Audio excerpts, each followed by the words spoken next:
Salam saudara-saudari yang terkasih di dalam Tuhan kita Yesus Kristus. Dimanapun kita berada saat ini, saya harap kita dalam keadaan sehat. Dan pada hari ini saya mengajak kita kembali untuk merenungkan firman di dalam kitab Hagai pasal yang pertama, ayat yang kedua sampai ayat yang keempat. Saudari sekalian, kalau kita perhatikan di ayat yang kedua sampai ayat yang keempat, maka kita menemukan bagaimana orang Israel mengabaikan pembangunan Bait Allah. Sehingga di dalam kitab Hagai ini, teologi sentralnya adalah pembangunan Bait Allah. Saudara-saudari sekalian, jika kita merenungkan tindakan-tindakan orang Israel ini dalam kitab Hagai ini, maka ini juga sesuatu yang mengoreksi kita.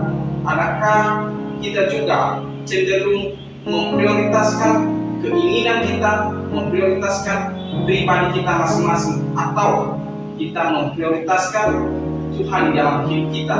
Karena kalau kita lihat di ayat yang kedua sampai ayat yang keempat, mereka sibuk untuk diri mereka masing-masing.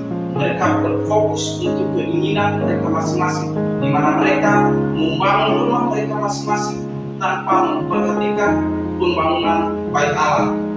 Mereka kira dengan mengabaikan pembangunan Bait Allah, mereka dapat memenuhi kebutuhan mereka.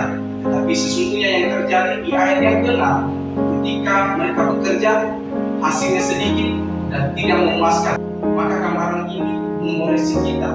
Adakah selama ini kita memprioritaskan Tuhan dalam hidup kita, atau kita cenderung memprioritaskan keinginan kita dan untuk kepuasan diri kita masing-masing? Biarlah firman ini boleh mengembalikan kita ke dalam hidup taat akan Tuhan dan terus-menerus rela melakukan kehendak Tuhan.